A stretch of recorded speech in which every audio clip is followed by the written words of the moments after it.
Why hello and welcome back to another episode of Voice of the Rings. I'm your hosting guide Zollin Ironshield, and today we're on another LOTRO guide, and I would like to talk to you guys about what are the best class and race combos. Okay, so a lot of new people are playing LOTRO, and I thought this would help you guys out because I've got a lot of guides, and I thought this would be a good one that I didn't talk about in my class videos. All right, so let's go ahead and talk about it right now. All right, so they are having an update coming out, which I'll have a video on.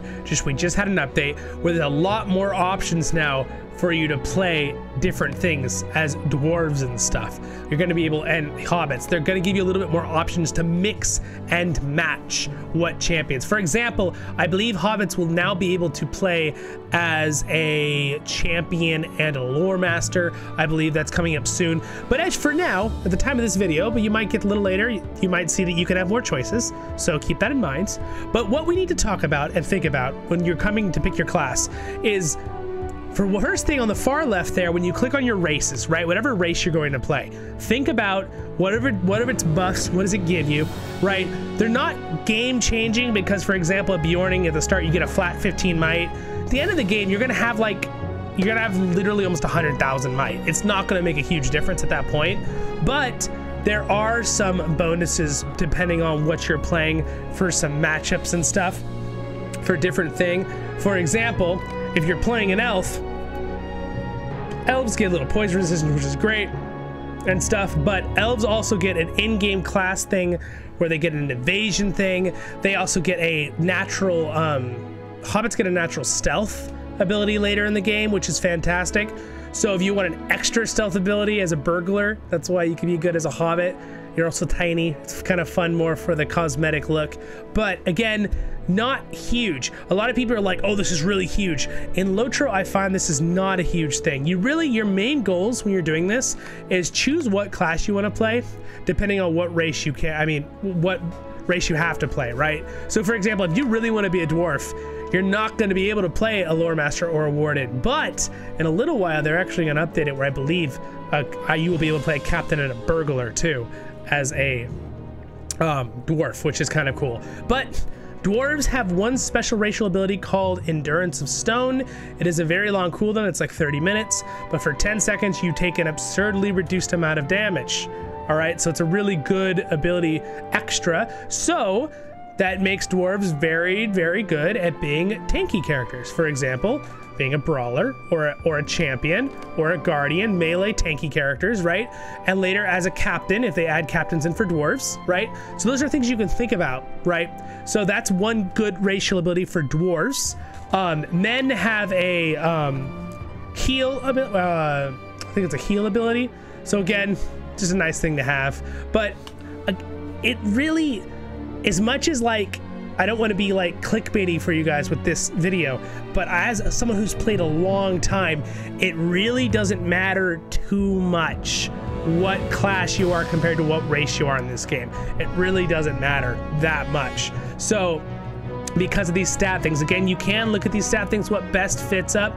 I like to play an elf hunter, but again, that's because I like Legolas. And they do have a couple racial things that help slightly.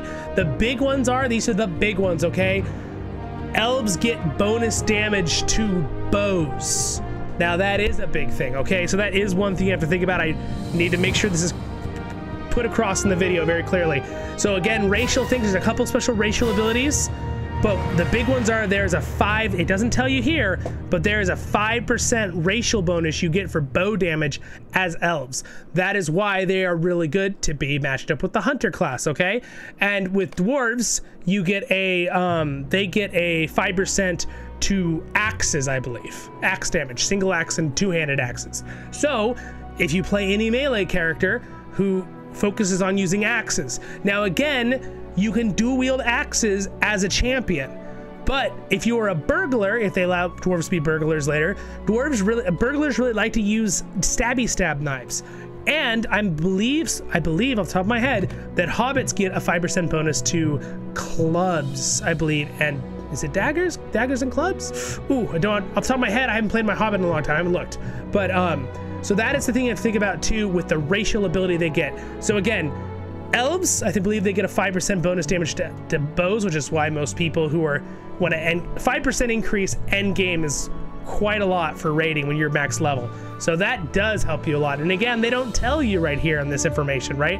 This is just the generic stuff you start with, right? These things here on the side, they do not tell you your racial things. So what I'm gonna do now for you guys is we're gonna pop on all my different classes and I'm gonna show you which ones have the bonuses so that you can then come back here and choose what class you would like to use with it. So we're gonna exit character creation and we're going to just start with my dwarf Zollin. We're gonna log in real quick. I will show you his racial bonuses and we will hop to every race real quick, all 4 of the races, okay? So now to find your racial bonuses, you're gonna go down here to the bottom, open the trait panel, and then you do this and come to the second one. Here is your trait bonuses. Now you see I've earned all 9 of them that you can earn from deeds and stuff over time. Which is something that I could do a video on if you guys want to, but it's pretty simple. When you're doing your deeds, you'll see just using abilities and stuff will slowly give you your racial bonuses, and then just look through your deeds and see which ones in racial. So you open your deeds, this just for you guys to know real quick, right? Open your deed thing, class, the first one, class epic, right? I don't have any, I've done them all, but if I say set complete, you can see which ones I've done to earn classed points and stuff, and then racial things are probably way down here at the bottom. These are all class points. They should be in here though, the class, yeah. They would be in this one though. Oh, you know what? I'm sorry. Right down here at the bottom, right here, race and social. This one, this tab. There it is. Okay, so now say set complete. And I bet you there they are, right? So there I got some emotes. Oh, there it is right there. See these ones right here? So I had to kill a bunch of Dour Hand and I got headbutt, which is a racial ability, which is right there. So again, it's this tab on the bottom in class epic, okay? So that's where you find it for whatever race you're playing. Now, do you know that? Let's talk about it real quick. So dwarves get guild and might bonus, a 5% to damage abilities from the, basically, I believe it's the fellowship maneuver. Yeah, fellowship skills. All right, that's the fellowship maneuver thing. Not really huge because they haven't updated that system in a long time. Hopefully they will soon, but 5% still helps if you do the fellowship maneuver. Pre-50, it helps a lot.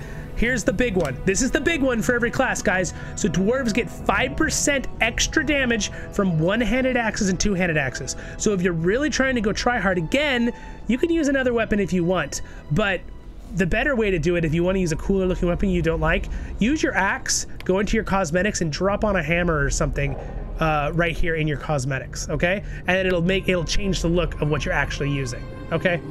That's kind of what, like for example, see my axe right now, I'm using that one. If I switch to this outfit, I'm still using my axe, I just have a hammer now, okay? So there's a cosmetic way to do that. So realistically, you're gonna want to use the one that's special for your race, okay? So again, why champions, guardians, captains, if you can play those later as a dwarf, people that can use axe as well, those are the ones you're going to want to use a dwarf on, okay? You get a little bit of fate bonus. This has been updated over time, so dwarves get fateful dwarf as a race bonus. I get 3,352 fate. Now that would be a lot more helpful if I was a dwarf playing a rune keeper, right, that deuces fate. But again, 3,000 isn't that much end game, so you don't really need to worry about that one as much as the percent one. Percent what really matters, because if you look at my stats, my vitality is 75,000, right? 3,000 is a lot, but it's really not game changing, okay? Especially since fate is not what I need as a guardian. Now, if I was a rune keeper, that would help me a tiny bit more, but still, it's a minor buff. All right, dwarves also get shield brawler. So if you're a race that a class that uses shields, like a champion, captain, guardian, those can all use shields. Even minstrels. So if you're a dwarf minstrel, right? Dwarf minstrel, you get a fate bonus and a thing bonus, right? So that's good to know. You get some block bonus right there. Virtuous, this basically upgrades 3 of your, I'm not using it because mine are already maxed, but it would just upgrade 3 of your virtues, right, permanently. And then I, as a dwarf, I get the racial ability Return to Thorin's Hall to map free back to Thorin's Hall that I earn after a while. Let me kill the spat. And then Headbutt, we already talked about, just a skill. It's kind of useless, but it is kind of fun. You get a 25% chance to stun someone or daze someone. And then this is the big one for dwarves. If you're playing a tanky dwarf class, their ability to get Endurance Stone, which again reduces your incoming damage from melee, ranged, and tactical by 50% for 10 seconds. Very good if you're tanking, okay, or if you're about to die. and you have nothing else up. That 10 seconds might be enough to buy you enough time for your healer to catch up and heal you, right? 30-minute cooldown, that's a long time. And then Endurance of Stone, it's a little fellowship bonus. You can give everyone your fellowships of vitality. Okay, racial abilities for dwarves. Moving on. And again, think about now your classes, okay? You're thinking about your classes? You keeping this in mind? Okay, good, good, good.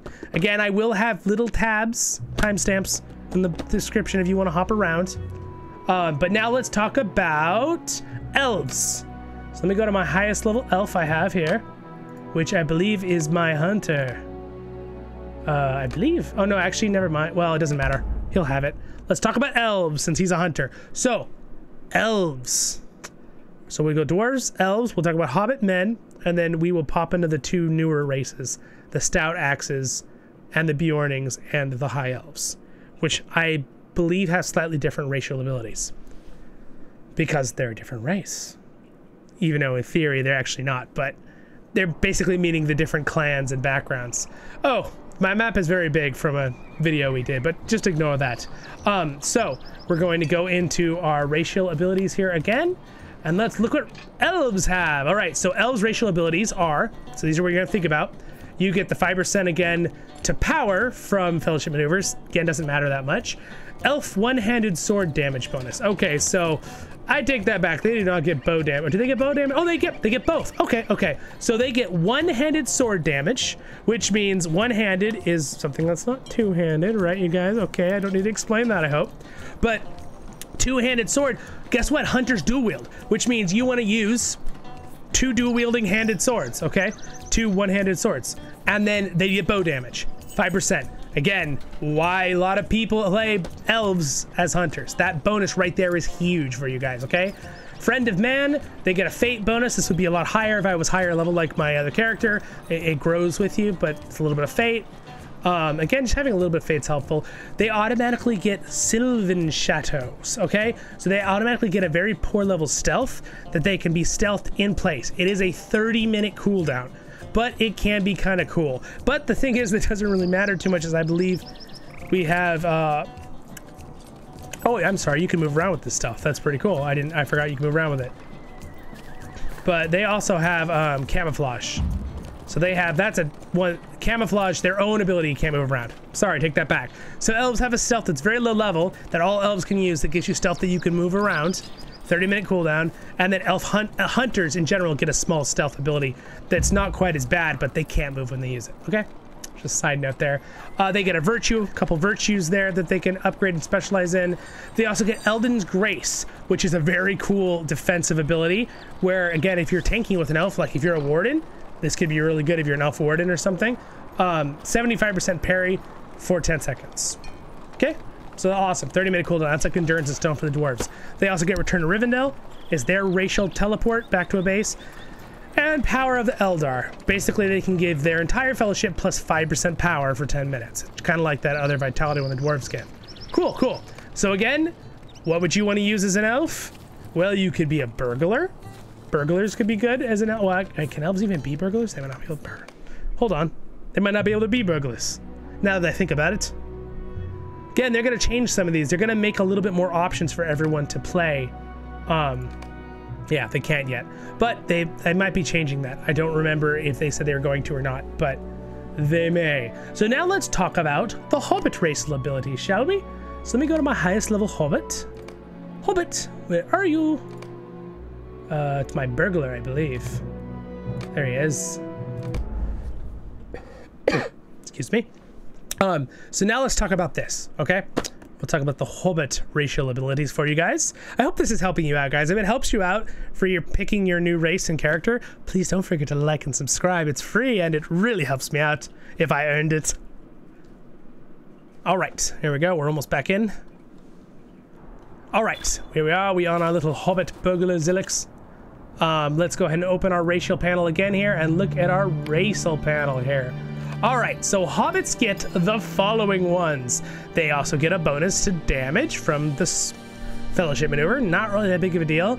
And I was correct. They get increased damage from one-handed and two-handed clubs. So if you are a hobbit burglar, a lot of people use daggers as burglars because they give really good stats usually with fate and critical rating. But realistically, you probably want to be using some clubs if you can get some clubs with good stats on it for a burglar, because you get an extra 5% damage there from one-handed or two-handed clubs. Or if you're a Hobbit Guardian and you a two-handed club or a one-handed club with a shield, right? So there's you there. You're thinking about the class versus race thing. All right. Now we also have Hobbit stature. They get might. That's cool. They get their little thing that increases a couple of their virtues. They get a return to Michael Delving as their racial ability. They get an ability called Hobbit Silence, which is a 30-minute cooldown. And basically what it is they just pretend that they're dead and nobody can target them. And they just lay there looking like they're dead with their twitchy fingers. See those little twitchy fingers? Twitch. Okay, moving on. And then we have Hobbit Resilience, which is this is very cool. They can give +2 hope to their whole fellowship for 10 minutes. 30-minute cooldown. It's almost like a hope token, but not quite as strong as a hope token. And then you got Hobbit Stealth. So it's kind of like what the elf one gets, but they get a stealth, right? Which I forget can they move around in this stealth? They can. It's a very low level stealth. So if you're a burglar, it's kind of useless. So I normally wouldn't have it on here if I had other options to stick on here, because my normal stealth is really fast and much faster, and it's much nicer. Anyway, because I'm a burglar. And then they have Throwstone, which is kind of like the headbutt, kind of useless. It's a small chance to daze someone for a few seconds. All right, so there we go. Hobbits. So what would Hobbits be good with then? They use clubs. They have some things, right? They have some stealth, stuff like that. Again, not a huge amount of stuff compared to other people, but you basically are just thinking about that 5% club damage. Really, that's really what you're thinking about with Hobbits. So now let's hop over and look at men. So let me look at, I'm gonna bring up my Lore Master because he's my highest level here, Grandal. We'll look at him, and now let's see at his racial abilities so that you can kind of decide what you want to use. Again, I hope this is helping you guys out, because this talking through it and showing you each one, I was realizing I need to show you every racial ability, because how would you know the difference otherwise if you don't see them with your own eyes? And again, I will put some timestamps down there to hop between each race. All right, so now we're here. Let's open up our racial panel again. All right, so here is men's racial abilities. They have a power restoration again for fellowship maneuvers, kind of useless. They have uppercut. They do a punch. It's kind of a useless ability, but it has a small chance. Does some common damage, and it has a small chance. And if you are disarmed or silenced, you can use it, I believe, because you're basically just punching. So, but it has a small chance to daze again. Man sword damage. They get a 5% increase for one-handed and two-handed swords. So again, a lot of people play champions with them because swords are fun with champions. But again, you could be a champion guardian with axes, right? I mean, dwarf, excuse me, champion dwarf with axes. They get a will bonus, which is great if you're a lore master, which is why I have him as a lore master. They also get balance of men, which is pretty cool. They get parry, evade, and block, and it's a decent amount. You can consider what mine is right now if I bring this up for you guys, and look at my parry and evade. It's 27,000, 19,000. So that extra 4 is pretty decent amount actually for this level. In the end game, it might not be as good. They've got a virtuous man, which increases 3 different virtues there, off from the virtue panel if I wanted to. And then they have duty bound. Your whole fellowship gets 5% increased maximum morale for 10 minutes. Again, the poor dwarves have, I think, the least powerful one of that, because duty bound 5%, if you're max level, is probably going to be more than that 3,000 vitality, considering a lot of people are going to have like over 100,000 vitality. So 5% increase is going to be better. So a little bonus there. And if you're a captain, captains have already a buff where they buff everyone's health with some stuff. So when they do duty bound on top of that, and all their stat buffs, because captains are support buffers, can be very good. That's why a lot of people play captains with that. But captains use halberds, so your 5% damage isn't going to help you very much from swords. So another thing to think about. Return to Bree is your teleport back skill. And then Strength of Men. Very cool, 30-minute cooldown, costs a bunch of mana, but gives you a 4,000 to 6,000 health morale heal, which is a pretty decent amount when I have 56,000 right now. So it's not great, but it's pretty decent. Little survival thing. So again, those are the racial abilities for men. So let's pop out of here. And again, I hope you have the gears still turning, guys, on what class versus what race play together well now. I will give a review right at the end, and we'll talk about it at the end. I know we're going through each one. So now we need to talk about, let's do the Beorning. I do have a Beorning on here, do I not? Yes, I do. Okay. Excuse me. Hope you guys all have a nice little drink. I'm getting a little dry throat. I apologize. All right.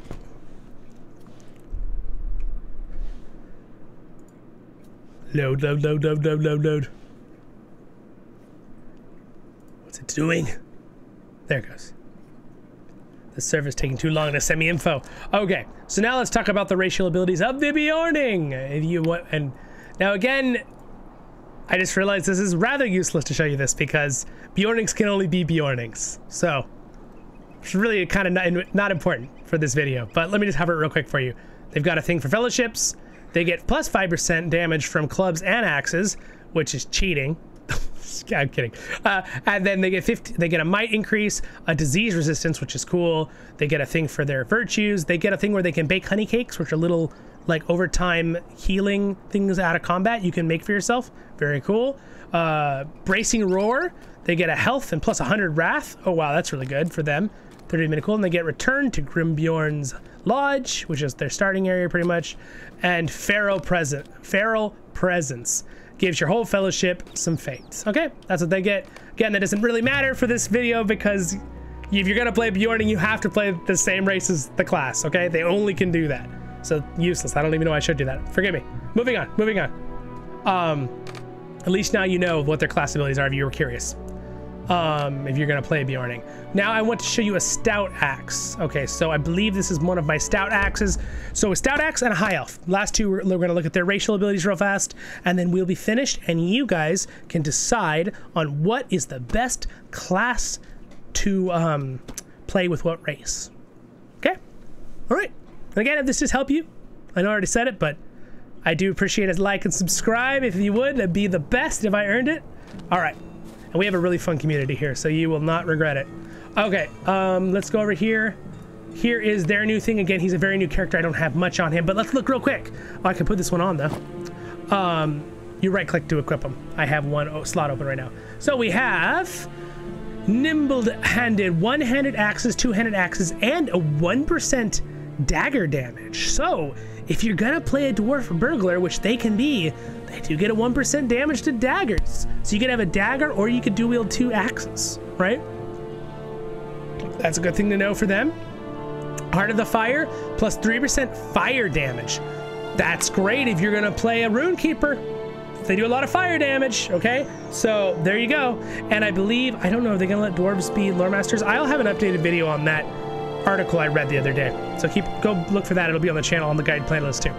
All right, and then we got Unwritten Destiny. The fate of the Kizvria might still be rewritten.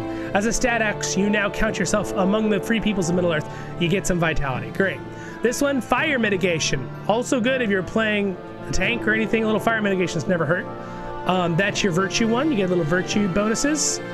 Needful ingenuity plus 5% craft experience modifier. Well, that is a kind of a cool one. So if you're someone that's making a character just to craft, that's pretty good, you guys. 5% increase for crafting experience. They get travel to Thorin's Hall, just like basically the same starting location as Stout Shield. Oh wow, look at that. That's their thing. They get 75% block chance duration for 30 minutes. Now, something you guys have to remember, you only get blocked if you use a shield. So if you're playing a champion and you're dual wielding, you can only parry and evade. That's gonna be useless for you. If you're using a shield as a champion, then you can block. If you're guardian using a shield, you can block. If you're using, you know what I'm saying? If they make it where dwarves can play as captains and they're using a shield, then you can block. But that's only gonna work. You only wanna have that on if you're using a shield, okay? Keep that in mind in what class you're playing. All right, Fortitude of the Stout Axe. All right, you get plus 1% shadow mitigation, 2 minutes and 30 seconds, which is pretty darn cool for your whole fellowship. So you can apply that during a fight, with some monster. So basically it gives you, that's pretty cool to have a little shadow mitigation. It's a little extra thing for your fellowship. Cool. All right, now you got a gist on their abilities. So let's hop out. Let's look at the high elf for the last one, and we will be set. And we will have completed this video in under 30 minutes. So hopefully that'll be a good short video for you guys to be able to decide what class and race you want to play together. All right, and then let's look at a high elf. I have a high elf here somewhere. There he is. All right, we'll go into Elrodin here. My high elf minstrel. Again, I picked a minstrel for a reason with him because they have a couple special abilities that are good with minstrels. So I'll show you right now. You can also drag and drop items to your auction hall. I already have a guide on this. All right, let's pop this open here. Look at class. Here we go. Here's what they got. They have Grace of the Firstborn, plus 10% out of combat run speed. That's great for just getting around. That's pretty cool. Those who remain, they get a bunch of will. That's great if you're playing a tactical class, which is I'm a minstrel, so that's great. 5% damage to one-handed and two-handed swords. So again, they would be someone good like a champion, or if you're playing a minstrel, use a sword, so you get a little extra damage when you hit with it. Normally you're not gonna be hitting with a sword anyway though. So that's gonna be more of a worry, thinking of that if you're playing a class that is melee. Again, if you're playing a warden, that wouldn't really help you out, right? So those are the things you have to think about.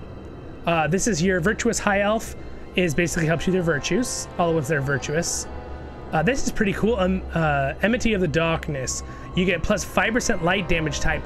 That is one of the reasons I played a minstrel with my high elf. 5% increase to your light damage, where minstrels mostly are light damage. All their roars, all their ballads, excuse me, not ballads, ballads, are all light damage. That's huge. That also would help you a little bit on a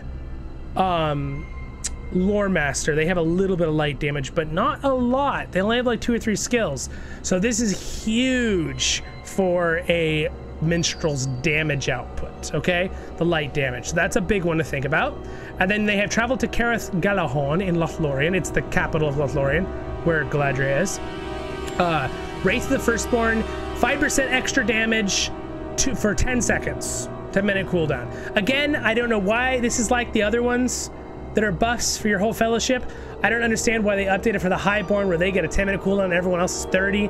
They really got to go and upgrade everyone else's to 10 minutes, but I'll let it pass for now. Standing stones. Grace of the Valor. This is amazing. You may revive a fellowship member when you are out of combat. They have a racial ability to do a res or a revive. As a minstrel, this doesn't matter because you have an ability naturally anyway, but if you are playing like a guardian of this guy and using a one-handed sword, you literally, and guardians do have a light damage roar, right? We know about. That would be really cool to be able to res your minstrel or your healer who died and you're still there, so they don't have to run all the way back. So that's pretty cool to think about. And then they also have Glory of the First Age. You may periodically immobilize a foe. Wow, you could just stun someone for 3 seconds, 30-minute cooldown. Okay, well that's pretty cool. Again, a little bit better than the uppercut and all the other abilities, so they obviously have some better stuff because they're a newer race than the other ones. I think they need to go back and update a few of the other ones to be a little better. But I still think it's good. They're all good. So now to finish up this video, since we did such a great job getting through it, now that you know all the racial abilities of all these different races we talked about. Again, Beornings can only be Beornings. Keep in mind there will be an update soon where some of these classes like Hobbits are going to be able to play as a Lore Master, and Dwarves are going to be able to play as a Captain and a Burglar, or a Captain and stuff. And they're going to have a few updates for other things too. Because like, as you can see, men, they could pretty much play everyone, which is really nice. So I think that's why they're trying to get a little more variety. That's coming out in a couple, next patch or something. It might be out already if you're watching this video. So again, look if they're available for you at the time of when you're watching this video. But think about all those things, guys. Think about what you think is good. Again, let me just talk to the classes.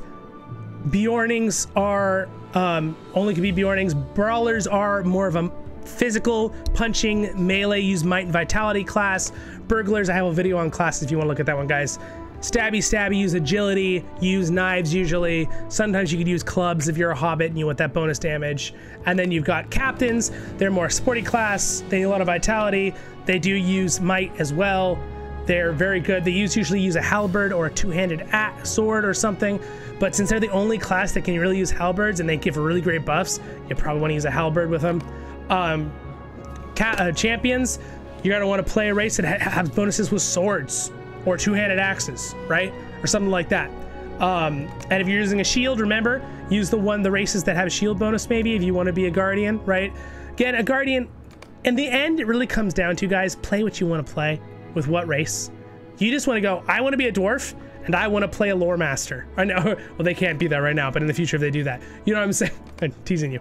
But, you know, I want to be a dwarf hunter. I know they don't give any bonuses to bows, but that's what I want to be. Just do it. It's not going to end. It's not going to be end game at the end. But if you do want to be really try hard, you want that extra 5% damage for bows, be an elf, right? So now you kind of know, and then lore masters, they're going to be a magic class, fate and will and vitality they need. Same thing with lore masters. Same things with rune keepers. They're the ones going to be doing the light damage. These ones are going to have fire, electric damage, and ice damage, or lore master and rune keeper. And wardens are going to use spears, right? And javelins. Those are going to be your things you're going to be using. And they will also be using a shield. So if you want that block bonuses or those parry bonuses from elves. Okay? Good? Good? You guys feeling good? I feel like we covered that pretty well. So I hope that helps you out deciding what class to what race you want to play, what work together well, what are their racial abilities. And you guys have a wonderful day in Middle-earth, my friends. And thank you so much to my Patreons for your support. It means a lot. Thank you guys for watching. If I did earn it again, subscribe button's be there. Next episode of this will be up there for guides, and a LOTRO tournament content's over there. And if you guys do feel the interest in joining any of the levels, even the low level of Patreon, you get to join our Discord. We have a lot of fun in there, but we have a lot of fun on the channel. Subscribing is free. See you in the next episode of Voice of the Rings. Thanks for watching.